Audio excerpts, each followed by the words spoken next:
Aujourd'hui, on parle de vision. Si tu veux développer ton business plus rapidement sans t'épuiser, il te faut une vision claire. Mais attends, je ne te parle pas d'écrire où tu veux être dans 5 ans et de le relire tous les jours. Ce n'est pas ça qu'il te faut. Ce qu'il te faut, c'est comprendre comment tu as créé ta vie actuelle et des techniques concrètes à appliquer pour créer ta réalité dès maintenant. Donc dans cette vidéo, je vais tout te transmettre. C'est la structure en 7 étapes pour réécrire sa réalité et réaliser sa vision. Je suis Eagle Sky et j'ai utilisé cette structure avec des dizaines d'entrepreneurs pour les aider à réaliser leur vision et à atteindre la meilleure version d'eux-mêmes. Maintenant, avant de rentrer dans la structure, il faut qu'on parle d'un point essentiel. Comment tu as créé ta réalité actuelle. Tu penses peut-être que le facteur X est le hasard, mais en réalité, le facteur X, c'est toi. Parce que le cerveau ne fait pas vraiment la différence entre ce qui est vrai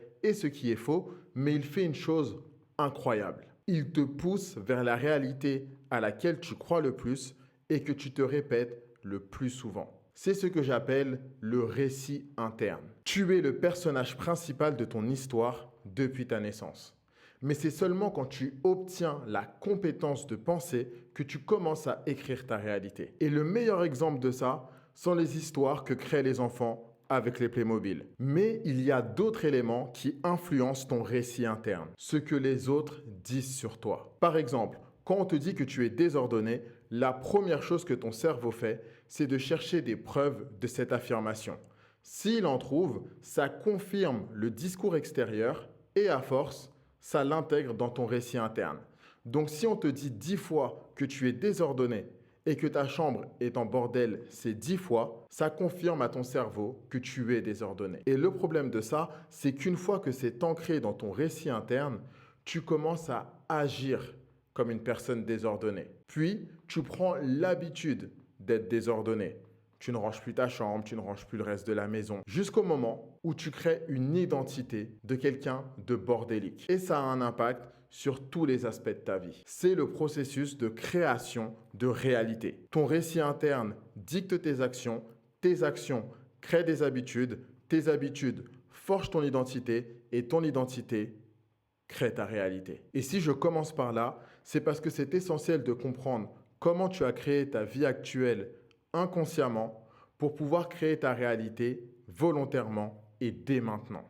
C'est parti pour l'étape 1, le nouveau récit interne.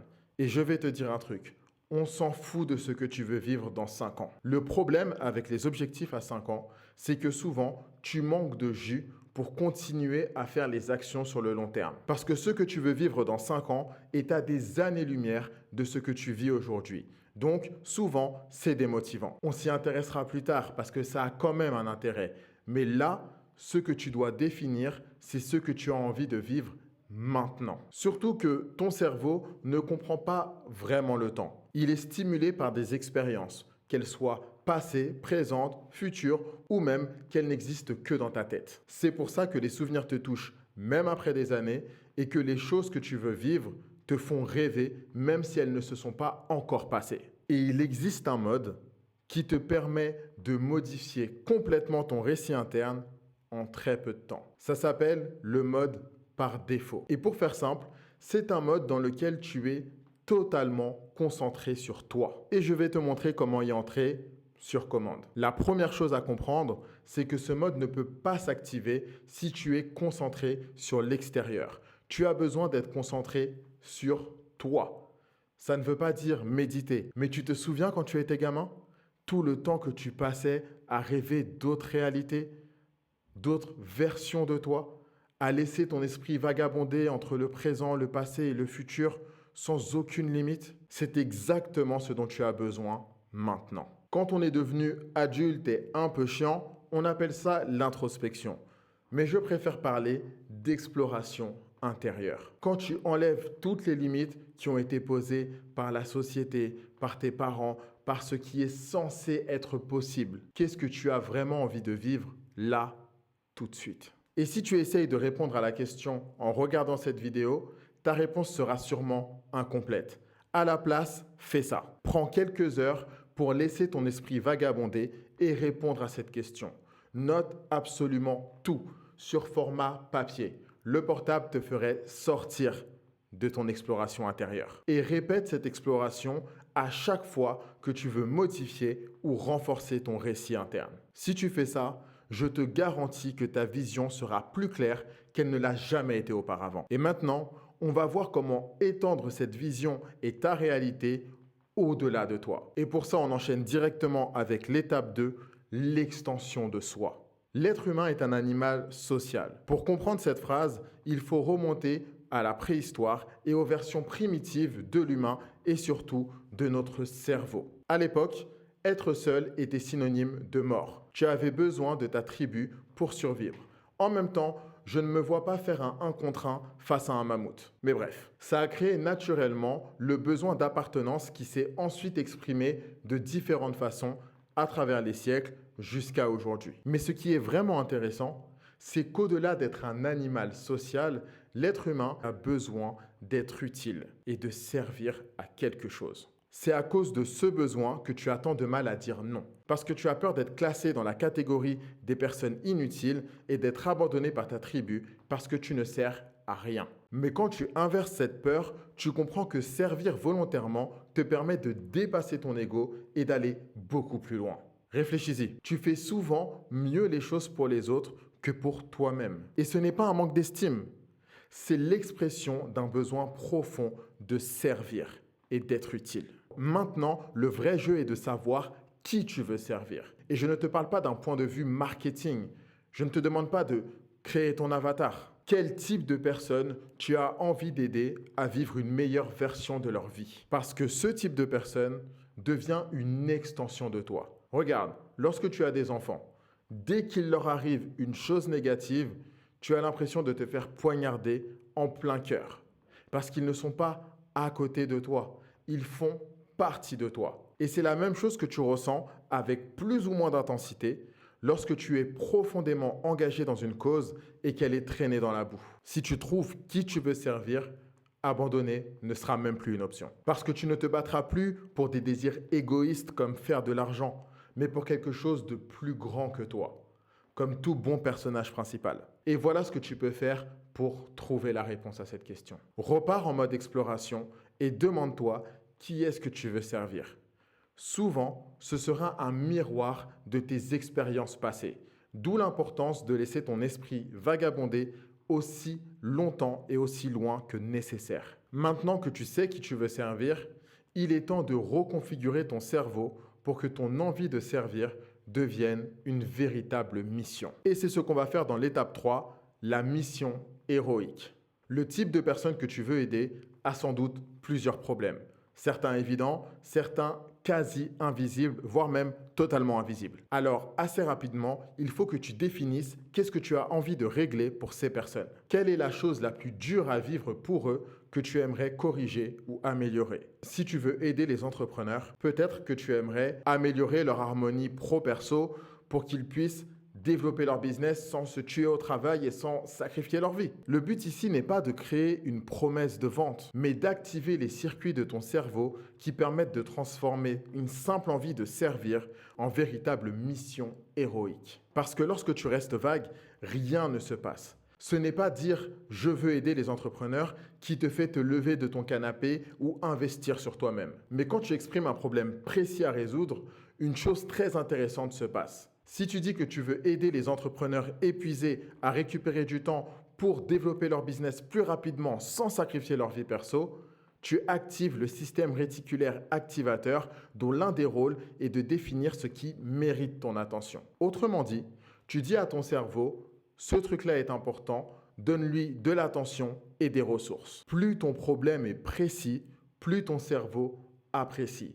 Parce qu'il y a moins de décisions à prendre et que ça économise de l'espace mental. En plus de ça, ça réduit le besoin de gratification immédiate, la probabilité d'abandon, l'envie de procrastiner. Bref, c'est un cheat code. Et pour définir le problème avec clarté, liste les problèmes que rencontrent les personnes que tu veux servir et fais 2 catégories. Les problèmes les plus durs à vivre pour ta cible et les problèmes que tu kifferais résoudre. Ensuite, tu croises, tu prends ce qui arrive au sommet et tu testes. Et clairement, je pourrais parler de tous les circuits engagés dans le processus de création de réalité, mais je ne sais pas si c'est pas un peu trop geek pour toi. Donc si tu veux que je fasse une vidéo sur le sujet, dis-le moi en commentaire et ça partira directement en production. Ok, maintenant c'est parti pour l'étape 4, les armes de bataille. Tu sais ce que tu veux vivre, tu sais qui tu veux servir, tu sais même quel problème tu veux résoudre pour ces personnes. La question qui reste, c'est comment? Parce que tu peux aider les personnes que tu veux servir d'un millier de façons différentes. Quand je dis que je veux aider les entrepreneurs à développer leur business plus rapidement sans sacrifier leur vie perso, ça pourrait être du coaching, des outils, de l'automatisation, le fait de faire une partie de leur travail. Bref, les possibilités sont quasi infinies. Et tant que tu ne sais pas comment, tu restes dans un certain flou qui t'empêche de passer à l'action. Toute ton attention est concentrée sur le problème, mais tu n'es pas capable de passer à l'action parce que tu ne sais pas dans quelle direction aller. Définir le comment te permet de passer de l'intention de servir à la programmation de l'exécution. Tu ne veux plus seulement aider les gens que tu veux servir, tu organises un plan précis pour pouvoir commencer à le faire. Et c'est souvent là que naissent les systèmes. Maintenant, où est-ce que tu trouves ce comment? Est-ce que tu prends tes compétences actuelles? Eh bien, pas forcément, parce que même si ça peut paraître étrange, tes compétences actuelles ne sont pas toujours le reflet de ce que tu veux vivre, ni même de qui tu es vraiment. Par exemple, j'ai fait des années de droit et aujourd'hui, je suis coach. Mes compétences durement acquises ne me servent pas à grand-chose, à part à ne pas me faire arnaquer dans mes contrats, ce qui est déjà pas mal. Mais recherche plutôt ce que tu as toujours aimé faire naturellement. Peut-être que tu as toujours été passionné de technologie, mais que tu as dû faire médecine parce que tes parents voulaient que tu le fasses. Et si c'est le cas, tu seras bien plus épanoui en résolvant des problèmes grâce à la technologie que grâce à un scalpel. Mais du coup, qu'est-ce que tu fais si tu n'as pas encore les compétences? Eh bien, ma réponse va peut-être te choquer tellement elle est banale, mais apprends. Tu as un avantage énorme lorsque tu es passionné. Tu es beaucoup plus curieux, tu absorbes mieux les informations et tu évolues en général beaucoup plus vite. Alors dès maintenant, liste toutes les choses qui te passionnent ou pour lesquelles tu as un intérêt fort, puis entoure celles qui pourraient te servir à résoudre le problème que tu as défini juste avant et ensuite teste pour voir ce qui fonctionne le mieux et ce que tu kiffes le plus faire. J'ai essayé tout un tas de comment pour aider les entrepreneurs à devenir héros de leur vie avant de trouver ma véritable arme, le coaching. Au passage, si tu veux connaître et appliquer tous les systèmes que j'utilise avec mes clients pour les aider à développer leur business plus rapidement sans sacrifier leur vie perso, c'est exactement pour ça que j'ai créé mon programme. Ça s'appelle l'aventure héroïque et le lien est juste en dessous dans la description. Ok, on passe à l'étape 5, nouveau héros. Jusqu'à maintenant, tu as posé toutes les bases pour créer une vision aussi claire que le cristal. Et tu as sans doute remarqué quelque chose. La personne que tu es actuellement est en décalage avec la vision que tu viens de poser et la réalité que tu veux créer. Mais c'est normal, ton identité t'a amené à ta réalité actuelle. Pour passer au niveau supérieur, elle a aussi besoin d'évoluer. Ce n'est pas une question de faire plus d'efforts ou de trouver de nouvelles stratégies. C'est une question de définir quelle version de toi-même tu dois devenir pour que réaliser cette vision devienne naturel. Est-ce que tu dois devenir une personne qui protège son énergie, empathique, magnétique, charismatique? Mais surtout, quel est l'écart entre la personne que tu es actuellement et celle que tu dois devenir? Et si tu veux vraiment que ça fonctionne, va en profondeur. Ne dis pas juste « je veux prendre mieux soin de moi ». Crée une fiche personnage de ton toi idéal. Quelles sont ses caractéristiques, son énergie, l'impression qu'il laisse aux gens après son départ? Tout. Et compare cette fiche idéale à ta fiche actuelle. Le but est vraiment de créer une tension identitaire entre la personne que tu es actuellement et celle que tu dois devenir. Et si en faisant ça, tu as l'impression de te trahir, c'est normal, c'est un réflexe défensif de ton cerveau. Mais ce n'est pas toi que tu trahis, c'est la version de toi qui te condamne à être bloqué dans ta réalité actuelle. C'est un peu comme couper les ponts avec un ex toxique. C'est pas toujours facile, mais qu'est-ce que ça fait du bien. Mais soyons francs, ton identité actuelle ne va pas se laisser faire. Et on va voir comment gagner ce combat dans l'étape 6.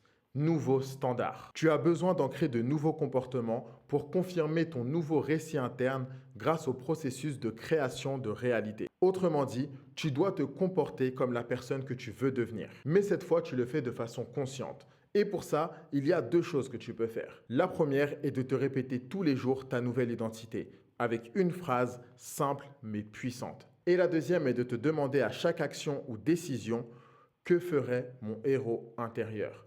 Tu peux remplacer héros intérieur par ce qui te parle le plus. Ce qui compte, c'est le principe. Le but ici n'est pas de faire des affirmations positives pour le plaisir, mais d'envoyer des pensées qui nourrissent ton nouveau récit interne.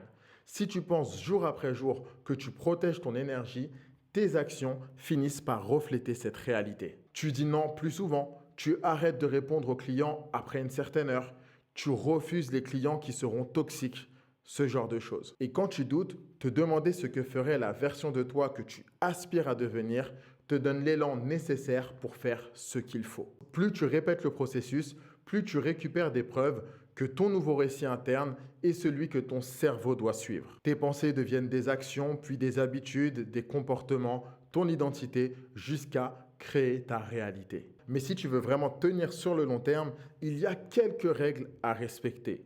2. La première, c'est de traiter ça comme un jeu avec des niveaux à débloquer pour créer ta nouvelle réalité. Tu commences par l'identité la plus importante et une fois qu'elle est ancrée, tu passes à la suivante. N'essaye pas de créer une réalité de grand sportif, de grand commercial, de grand entrepreneur tout en même temps.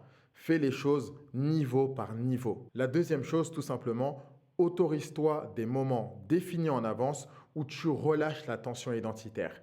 Vois ça comme un cheat meal, mais pour le cerveau. Ça t'aidera à tenir plus longtemps et à ancrer la chose en profondeur. Parce que le but est de remplacer tes standards actuels par les standards de ton toi idéal. Pas d'effacer totalement ce que tu fais au quotidien. Par exemple, si tu manges beaucoup de fast-food actuellement et que tu as envie de changer ça, le but n'est pas de totalement supprimer les fast-food de ta vie. C'est de les rendre beaucoup plus rares, par exemple une fois par semaine ou une fois par mois, et à la place de rendre beaucoup plus commun le fait de faire du sport et de manger des légumes. Comme ça, ton cerveau va ancrer que ta nouvelle réalité, ton nouveau récit interne et que tu es quelqu'un qui mange sainement, même si de temps en temps, tu te fais plaisir parce qu'on n'est quand même pas en prison. Maintenant, l'étape 7 tient en un seul mot. Pourquoi ?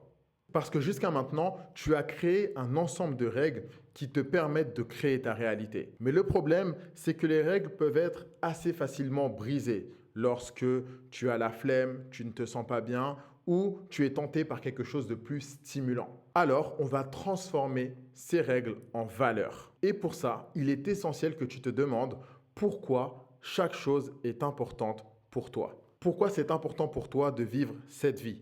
Pourquoi c'est important pour toi d'aider ce type de personne? Pourquoi c'est important pour toi de régler ce problème? Tu as compris le principe. Maintenant, fais ça avec chaque étape de cette vidéo. Demande-toi pourquoi. Et si je te dis de faire ça, c'est parce que lorsque tu sais exactement pourquoi quelque chose est important pour toi, tout devient clair, même les actions et les décisions. Tu ne doutes plus, tu n'hésites plus, tu ne négocies plus. Tu sais ce que tu dois faire. Fixer le pourquoi est ce qui crée la cohérence finale entre ton récit interne, tes actions, ton identité et ta réalité. Vois ça comme le ciment qui rassemble les briques que tu as soigneusement créées. Alors prends vraiment le temps d'explorer ton monde intérieur en profondeur et de définir tous ces éléments. C'est ce qui fait la différence entre ceux qui réalisent leur vision et ceux qui se contentent de la regarder sur leur vision board. D'ailleurs, avant qu'on termine, j'ai une dernière surprise pour toi. Je vais te donner ma recette pour créer un vision board qui te permet vraiment de réaliser ta vision. Et la première chose à faire, c'est d'oublier tout ce que tu veux obtenir. Parce que tu vas te concentrer sur les actions à faire pour obtenir ces choses. La réalité, c'est que mettre une photo de ta future villa, de ta future voiture ou de ta future maison n'est pas ce qui te permet de l'obtenir. Mais mettre les actions que tu dois faire jour après jour pour obtenir ces choses est ce qui va te permettre de créer cette réalité. Parce que ton vision board peut soit te motiver, soit te frustrer. Et quand tu vois tout un tas de choses que tu ne sais même pas comment obtenir, tu penches plus du côté de la frustration. Mais imagine un vision board qui te montre à chaque fois que tu le regardes exactement ce que tu dois faire pour créer ta réalité. Comme un coach qui est là tout le temps. Ça, c'est un vision board qui remplit vraiment son rôle. Alors dès maintenant, refais ton vision board. Pas avec les choses que tu veux obtenir et la vie que tu rêves d'avoir, mais avec les actions que tu dois répéter jour après jour pour t'assurer que cette réalité devienne la tienne en 2026. Et voilà, on est à la fin, je n'ai plus rien en stock pour cette vidéo. Tu as maintenant toutes les clés nécessaires pour créer ta réalité et réaliser ta vision en 2026 par toi-même. Mais si tu veux le faire encore plus vite et trouver des alliés dans ton aventure, je suis actuellement en train de finaliser une communauté d'entrepreneurs sur School. C'est un espace dans lequel tu pourras rencontrer d'autres entrepreneurs, avoir accès à des ressources exclusives et avoir un accès direct à moi. Ça s'appelle l'Ordre des Héros. Et si tu veux faire partie des premières personnes à rejoindre cette communauté et bénéficier de 7 jours offerts, le lien est dans la description avec le reste des cadeaux. Pour rappel, dans cette vidéo, on a vu le nouveau récit interne, l'extension de soi, la mission héroïque, les armes de bataille, le nouveau héros, les nouveaux standards, pourquoi et le vrai vision board. Si tu es encore là, merci d'avoir regardé jusqu'au bout. Pense à t'abonner et dis-moi en commentaire de quel sujet tu aimerais que je parle dans les prochaines vidéos. En attendant, peace!